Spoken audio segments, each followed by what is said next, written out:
प्रस्तुत वीडियो में भारत की वर्तमान शिक्षा व्यवस्था व उसके दुष्प्रभाव से हुए भारतीयों के ब्रेन वॉश का विश्लेषण कर सृष्टि के आरंभ से चली आ रही भारतीय गुरुकुल शिक्षा प्रणाली के महत्व व आवश्यकता को तथा हमारे जीवन के लक्ष्य को महापुरुषों के शिक्षा दर्शन की सहायता से अपनी संस्कृति को भूलते जा रहे व भूल चुके भारतीयों को याद दिलाने का प्रयास किया गया है। अतः आप सभी से विनम्र निवेदन है कि एक बार वीडियो को पूरा देखने के बाद उस पर विचार कर अपना मत अवश्य दें। धन्यवाद।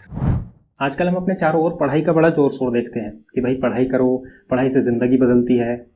यहाँ तक कि हम अपने बच्चों को भी बचपन से यही सिखाते हैं कि खूब मेहनत से पढ़ाई करो, पढ़ाई करोगे तो कुछ बन जाओगे, पढ़ लोगे तो तुम्हारी ज़िंदगी बदल जाएगी। बल्कि यहाँ वहाँ आपको दीवारों पर भी जगह जगह पढ़ाई से संबंधित अच्छी अच्छी लाइन्स लिखी हुई मिल जाएंगी, जैसे शिक्षा ही जीवन का आधार है, शिक्षा ही नेतृत्व की जननी है, शिक्षा से ही मनुष्य पूर्ण होता है। तो सवाल ये है कि हमारे समाज में पढ़ाई को इतना ज़्यादा महत्व क्यों दिया जाता है? क्या पढ़ लिख कर हम बहुत सारा पैसा कमा सकते हैं इसलिए? तो अगर हम इस बात को सही मानकर और अपने समाज में चारों तरफ एग्जाम्पल्स देखें तो आपको ऐसे बहुत सारे लोग मिल जाएंगे जो बहुत ज़्यादा पढ़े लिखे तो नहीं हैं, लेकिन वो आर्थिक रूप से बहुत सफल हैं, उनके पास बहुत पैसा है। ऐसे आपको बहुत सारे एक्टर मिल जाएंगे, बहुत सारे खिलाड़ी, बहुत सारे बिजनेसमैन ऐसे मिल जाएंगे। यहाँ तक कि अगर आप गूगल पर डेटा चेक करो तो उसके अनुसार भी वर्ल्ड में जो सफल बिजनेसमैन हैं, बहुत बड़े बिजनेसमैन हैं, आर्थिक रूप से बहुत सफल हैं, उनमें से भी ज़्यादातर ने अपनी डिग्री कंप्लीट नहीं की है, यानी कि बहुत ज़्यादा पढ़े लिखे नहीं हैं। और वो लोग पढ़े लिखे लोगों को, डिग्री वाले लोगों को नौकरी देते हैं। तो मतलब इस बात की कोई गारंटी नहीं है कि अगर हम बहुत ज़्यादा पढ़े लिखे होंगे तो हम बहुत ज़्यादा पैसा कमा सकते हैं। मतलब मैं ये नहीं कह रहा कि हम पढ़ लिख कर पैसा नहीं कमा सकते। मेरे कहने का मतलब सिर्फ इतना है कि इस बात की कोई गारंटी नहीं है, यह बात सिद्ध नहीं होती कि अगर हम बहुत ज़्यादा पढ़े लिखे हैं तभी हम बहुत ज़्यादा पैसा कमा सकते हैं। या हमको पढ़ाई इसलिए करनी चाहिए कि हम पढ़ लिख कर एक अच्छा समाज बना सकते हैं, एक अच्छा इंसान बन सकते हैं। अब अगर हम इस बात को सही मानकर अपने समाज के उदाहरण देखें तो पिछले कुछ समय से जब से लोग हमारे मॉडर्न एजुकेशन सिस्टम के हिसाब से ज़्यादा पढ़े लिखे होने लग गए हैं, तब से फैमिलीज सेपरेट होने लग गई हैं, माँ बाप वृद्धाश्रम ज़्यादा जाने लगे हैं। इसके अलावा भ्रष्टाचार, लड़ाई झगड़े, लूट खसोट और बलात्कार खूब हो रहे हैं। यहाँ तक कि IAS, जिसको कि भारत में एक प्रतिष्ठित पद माना जाता है, जो कि हमारे मॉडर्न एजुकेशन सिस्टम का आईना है, उन IAS ऑफिसर्स का नाम भी भ्रष्टाचार की लिस्ट में शामिल पाया जाता है। इसके अलावा IIT जैसे संस्थानों से पढ़े हुए नेताओं का नाम भी भ्रष्टाचार की लिस्ट में काफी ऊपर है। जबकि पढ़ाई से अगर हम एक अच्छा समाज गठित कर सकते तो पहले के मुकाबले अब तक ये भ्रष्टाचार, लड़ाई झगड़े, लूट खसोट और बलात्कार लगभग खत्म हो जाने चाहिए थे, या फिर इनमें सिर्फ अनपढ़ लोग ही शामिल होने चाहिए थे, जबकि हो रहा है उल्टा। भ्रष्टाचार में ज्यादातर पढ़े लिखे लोग ही शामिल पाए जाते हैं। आप देख लीजिए, सरकारी नौकरी में लगभग सभी पढ़े लिखे लोग ही जाते हैं और सबसे ज्यादा भ्रष्टाचार सरकारी सिस्टम में ही देखने को मिलता है। सरकारी सिस्टम से मेरा मतलब सिर्फ नेताओं से नहीं है। आप किसी भी सरकारी दफ्तर की रिपोर्ट्स उठाकर देख लीजिए, आपको पता चल जाएगा। बल्कि आज के मुकाबले पहले समय के जो कम पढ़े लिखे लोग होते थे वो आपस में ज्यादा मिलजुल कर रहते थे। और आजकल एक चीज़ और देखने में आती है कि भारत में जो भी देश विरोधी नारे लगते हैं या देश के विरोध में जो भी एक्टिविटीज़ होती हैं, ऐसे ज़्यादातर मामलों में बड़ी बड़ी जानी मानी यूनिवर्सिटीज़ के स्टूडेंट शामिल होते हैं। और बड़ा दुख होता है ये देखकर कि ज़्यादातर केसेस में एंटी नेशनल एक्टिविटीज़ का सेंटर भी कोई बड़ी यूनिवर्सिटी ही होती है। तो सवाल अभी भी ज्यों का त्यों ही है कि जब इस बात की कोई गारंटी ही नहीं है कि हम पढ़ लिख कर ही बहुत सारा पैसा कमा सकते हैं, बहुत सारा धन कमा सकते हैं, और ना ही इस बात की कोई गारंटी है कि पढ़ लिख कर हम बहुत अच्छा समाज बना सकते हैं या बहुत अच्छे इंसान बन सकते हैं, तो फिर हमारे समाज में पढ़ाई को इतना ज़्यादा महत्व क्यों दिया जाता है? क्यों एक पढ़े लिखे व्यक्ति से यह आशा की जाती है कि वो व्यक्ति समझदार होगा? हमारे समाज में हमें क्यों ये लाइन्स बार बार सुनने को मिलती है कि तुम तो एक पढ़े लिखे समझदार व्यक्ति हो? तो आइए अब हम इस प्रश्न का उत्तर ढूंढते हैं। देखिए, अगर हमें किसी समाज की किसी गहरी सोच का विश्लेषण करना हो तो हमें उस समाज के इतिहास का, उसकी संस्कृति का अध्ययन करना पड़ेगा और देखना पड़ेगा कि उस समाज में वो सोच कहाँ से आई। यहाँ पर भी सेम यही कंडीशन अप्लाई होती है। इस प्रश्न का उत्तर हमें मिलता है भारत के इतिहास में, भारत की प्राचीन संस्कृति में, भारत के प्राचीन ग्रंथों में। जब हम भारत के इतिहास का, भारत के शास्त्रों और ग्रंथों का अध्ययन करते हैं तब हम देखते हैं कि हमारे शास्त्र और ग्रंथ भरे पड़े हैं शिक्षा के महत्व से। हमारे महापुरुषों ने, हमारे ऋषि मुनियों ने शिक्षा के महत्व पर विशेष बल दिया है। और इस चीज़ का अंदाज़ा आप इस बात से लगा सकते हैं कि हमारी संस्कृति में विद्यालय को विद्या का मंदिर कहा गया है और विद्या देने वाले गुरु को भगवान से भी बढ़कर बताया गया है। क्योंकि कोई भी मनुष्य अपना पूरा जीवन किस तरह से जिएगा ये लगभग 95% इस बात पर निर्भर करता है कि उस व्यक्ति की शिक्षा कैसी है, उसके संस्कार कैसे हैं। अब कबीरदास जी का ये दोहा तो आपने सुना ही होगा, गुरु गोविंद दोऊ खड़े काके लागो पाए, बलिहारी गुरु आपने गोविंद दियो बताए। अब इस दोहे में भी कबीरदास जी ने हमें गुरु के महत्व को समझाया है। खैर इस बात पर हम आगे डिटेल में बात करेंगे। तो अब तक की इन सब बातों से आपको इतना तो समझ आ ही गया होगा कि हमारे समाज में शिक्षा को इतना महत्व क्यों दिया जाता है। क्योंकि हम हमेशा से ही अपने ग्रंथों में, अपने शास्त्रों में, अपने गुरुकुलों में शिक्षा के महत्व को समझते आए हैं, शिक्षा के महत्व को पढ़ते आए हैं। तो ये चीज़ हमारे दिमाग में बस चुकी है और हम ये मानते हैं कि शिक्षा कोई एक बहुत ऊंची चीज़ होती है। परंतु सवाल ये है कि ये जो शिक्षा आजकल हमें मिल रही है, क्या ये वही शिक्षा है जिसकी महानता का गुणगान हमारे शास्त्रों में किया गया है, जिसकी महानता का गुणगान हमारे महापुरुष हमेशा से करते आए हैं? क्या ये वही शिक्षा है? जब हम इस विषय को लेकर और गहराई में जाते हैं और शिक्षा को लेकर अपने महापुरुषों और ग्रंथों के विचार देखते हैं, तब हमें इस बात का जवाब मिलता है। इसका जवाब है नहीं। ये जो शिक्षा आजकल हमें मिलती है, ये वो शिक्षा है ही नहीं जिसकी महानता का गुणगान हमारे शास्त्रों में किया गया है, जिसकी महानता हमारे महापुरुषों ने हमें समझाई है। तो फिर वो कौन सी शिक्षा है जिसकी महानता हमारे शास्त्रों और हमारे महापुरुषों ने हमें समझाई है? हमारे शास्त्रों और हमारे महापुरुषों के अनुसार शिक्षा की क्या परिभाषा है, शिक्षा का क्या लक्ष्य है और हमारे शास्त्रों में किस प्रकार की शिक्षा की बात की गई है? इस सब का जवाब देने से पहले मैं आपसे यह चाहता हूँ कि आप जरा ये सोचें, आजकल जो हम पढ़ाई पढ़ते हैं उसका लक्ष्य क्या है? एक अच्छी नौकरी पाना, एक बहुत अच्छा सैलरी पैकेज, या ज़्यादा से ज़्यादा कोई एक अच्छा सरकारी पद प्राप्त करना, जैसे IAS, IPS वगैरह। या मैक्सिमम अगर कोई कुछ कर सकता है तो एक साइंटिस्ट बनकर कुछ भौतिक संसाधनों पर रिसर्च करना। परंतु हमारे शास्त्रों और महापुरुषों ने हमें जिस शिक्षा के महत्व को समझाया है और जो शिक्षा हमें अंग्रेजों और मुगलों के शासनकाल से पहले गुरुकुलों में दी जाती थी, उस शिक्षा का लक्ष्य मनुष्य को सिर्फ धन या कोई पद प्राप्त कराना नहीं है, बल्कि उस शिक्षा का लक्ष्य है मुक्ति। जी हाँ, वही मुक्ति जो हमारे इस मनुष्य जीवन का लक्ष्य है।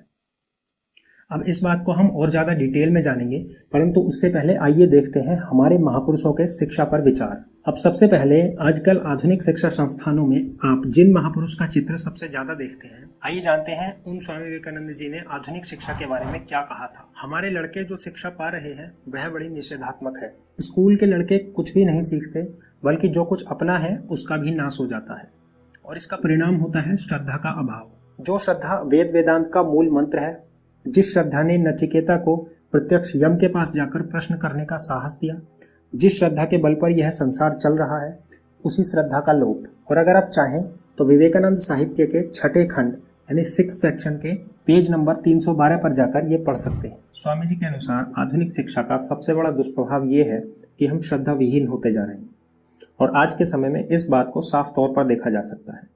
आजकल हमारे समाज के ज़्यादातर सो कॉल्ड पढ़े लिखे लोगों में ना तो अपने माँ बाप के प्रति कोई श्रद्धा बची है और ना ही हमारे बड़े बुजुर्गों के प्रति। हम में ना तो हमारे महापुरुषों के प्रति कोई श्रद्धा रह गई है, और ज़्यादातर लोगों में अब अपने धर्म ग्रंथों और शास्त्रों के प्रति भी कोई श्रद्धा नहीं रह गई है। और आज जो आप ये चारों तरफ दुख, क्लेश, अशांति, व्यभिचार, भ्रष्टाचार, लालच, वासना और प्राकृतिक आपदाएं देखते हैं, इन सबके मूल कारणों में सबसे बड़ा कारण हमारे हृदय में श्रद्धा का ना होना ही है। और हमारे हृदय से श्रद्धा का नाश होते ही नाश हो जाता है दया का, साहस का, क्षमा का और सत्य का, जिससे हमारा चरित्र बिगड़ जाता है और उसका परिणाम होता है चोरी, लड़ाई, झगड़े, मर्डर, व्यभिचार, भ्रष्टाचार और बलात्कार। अब ये चीज़ें इतनी गहरी हैं कि यदि हम इन पर डिटेल में बात करें तो कई सारी अलग वीडियोस बन सकती हैं। इसलिए इन विषयों पर हम डिटेल में दूसरी वीडियोस में बात करेंगे। फिलहाल आज हमारा विषय दूसरा है। अब ईश्वर प्राप्ति के लिए तथा मनुष्य के जीवन में शांति के लिए और समाज में शांति के लिए मनुष्य के हृदय में श्रद्धा का होना कितना महत्वपूर्ण है, इस बात को आप महात्मा बुद्ध की इन पंक्तियों से समझ सकते हैं कि महात्मा बुद्ध ने श्रद्धा के महत्व को समझाते हुए कहा है कि किसान धरती में बीज तभी बोता है जब उसे धरती की शक्ति पर श्रद्धा होती है। श्रद्धा ही शक्तिशाली बल है, श्रद्धा ही पाप को धोती है। अतः उसे अंकुरित करो, और अब तुम श्रद्धा से सज्जित होकर अपने शील की रक्षा करो। शील मतलब चरित्र। मतलब साफ है कि हम अपने चरित्र की रक्षा तभी कर सकते हैं जब हमारे हृदय में श्रद्धा हो। अब इसी श्रद्धा के महत्व को समझाते हुए स्वामी विवेकानंद जी ने कहा है, श्रद्धा ही वेद वेदांत का मूल मंत्र है, इसी श्रद्धा के सहारे सारा संसार चल रहा है। अब कोई भी महापुरुष यदि कोई भी बात कहता है तो वो यूं ही नहीं कहता, उस बात का कोई ना कोई अर्थ होता है। महापुरुष वही बात कहते हैं जो उन्होंने इंद्रियों से परे जाकर अपने जीवन में अनुभव किया है, जो सत्य है।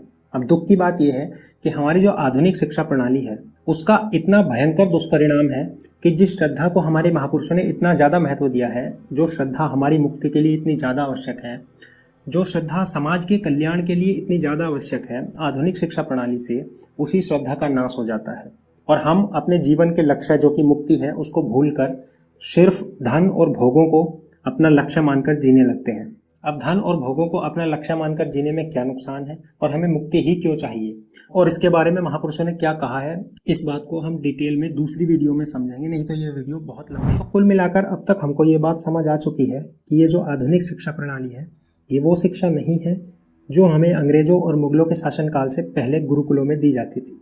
ये वो शिक्षा नहीं है जिसका महत्व हमें हमारे महापुरुषों और धर्मशास्त्रों ने समझाया है। ये शिक्षा पूर्णतः अंग्रेजों द्वारा भारत में लागू की गई थी और उन लोगों के समाज में भोगों की ही प्रधानता है। उनके लिए भोग विलासी मानव जीवन का चरम लक्ष्य है।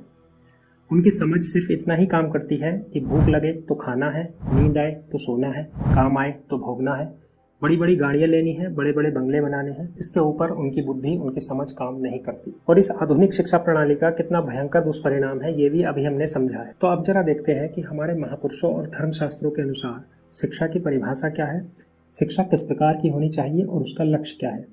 तो सबसे पहले हम देखते हैं समस्त वेदों एवं उपनिषदों के ज्ञाता श्री आदि गुरु शंकराचार्य जी के अनुसार शिक्षा की क्या परिभाषा है और उसका लक्ष्य क्या है। श्री शंकराचार्य जी के अनुसार शिक्षा का एकमात्र लक्ष्य विद्यार्थी को अज्ञान से मुक्त कर उसे ज्ञान के प्रकाश की ओर ले जाना है, जिससे वह विद्या एवं अविद्या, सत्य एवं असत्य में अंतर कर सके और स्वयं में निहित अनंत शक्ति एवं ज्ञान को पहचान सके। शिक्षा का कार्य विद्यार्थी में विवेक ज्ञान का निरंतर विकास करते हुए उसे सद्मार्ग पर चलने के लिए प्रेरित करना है। अब ये अज्ञान या अविद्या क्या है? श्री शंकराचार्य जी के अनुसार जब हम इस भौतिक जगत को पूर्ण मान लेते हैं परंतु इसके पीछे जो शक्ति निहित है, इसके पीछे जो शक्ति काम कर रही है उसे नहीं पहचान पाते, तब उसे अज्ञान कहते हैं। अर्थात शंकराचार्य जी के अनुसार शिक्षा का उद्देश्य मनुष्य के भीतर उन गुणों का विकास करना है जिससे मनुष्य उस शक्ति को पहचान सके जिस शक्ति के सहारे ये संपूर्ण ब्रह्मांड कार्यरत है। अब चूंकि वो शक्ति मनुष्य के भीतर भी है, इसलिए जब मनुष्य उस शक्ति को अपने भीतर देखता है तो उसे आत्म साक्षात्कार कहते हैं। कुल मिलाकर श्री शंकराचार्य जी के मतानुसार शिक्षा का उद्देश्य मनुष्य को आत्म साक्षात्कार कराना है, जिसे महात्मा बुद्ध ने निर्वाण कहा है। अब श्री शंकराचार्य जी आगे कहते हैं कि मुक्ति प्राप्त करने के इच्छुक मानव को इन 6 चीजों का अभ्यास कर इन्हें आत्मसात करना चाहिए, जो है सम, दम, उपरीति, तितिक्षा, समाधान और श्रद्धा।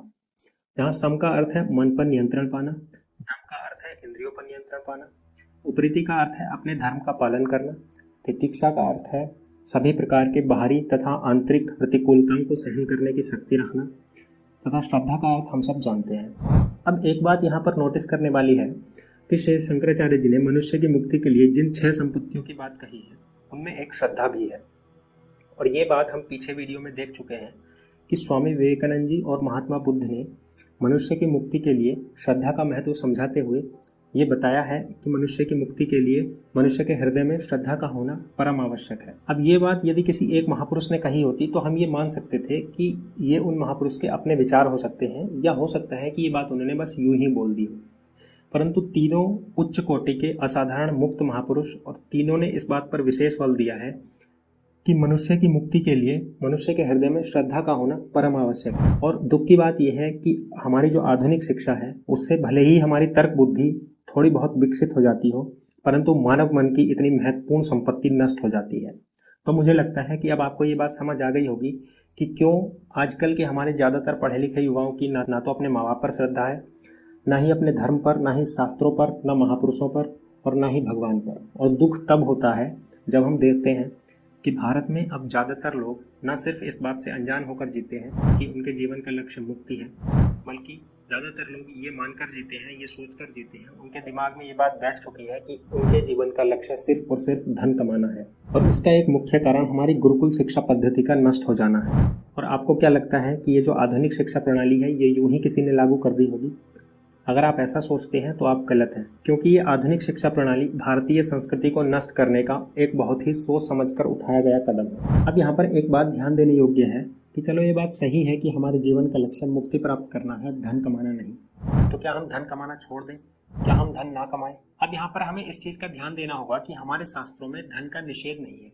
हमारे शास्त्रों और महापुरुषों ने धन का विरोध नहीं किया, बल्कि धन कमाना तो एक गृहस्थ का कर्तव्य है। परंतु धन कमाते हुए हमें इस चीज का ध्यान रखना होगा कि धन कमाने के लिए हम ऐसा कोई भी कार्य न करें जो हमारी मुक्ति के मार्ग में बाधक हो, और इसके साथ साथ हमें दान, सेवा और भक्ति भी करनी होगी। तो कुल मिलाकर हमारी शिक्षा का कार्य है एक व्यक्ति को पूर्ण बनाना, उसके चरित्र का निर्माण करना, ताकि वह व्यक्ति जीवन में अपने सभी कर्तव्यों का ईमानदारी से पालन करते हुए अपने लक्ष्य को प्राप्त कर सके।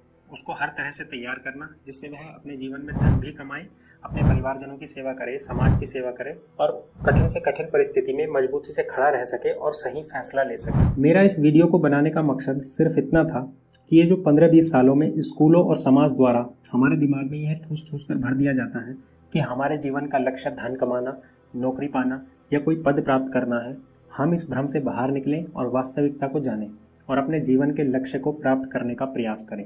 और आज के बाद अगर आपको कहीं भी शास्त्रों का या महापुरुषों का शिक्षा की महानता को दर्शाता हुआ कोई भी विचार लिखा हुआ दिखाई दे, तो आप ये जान सके कि यहाँ पर कौन सी शिक्षा की बात हो रही है।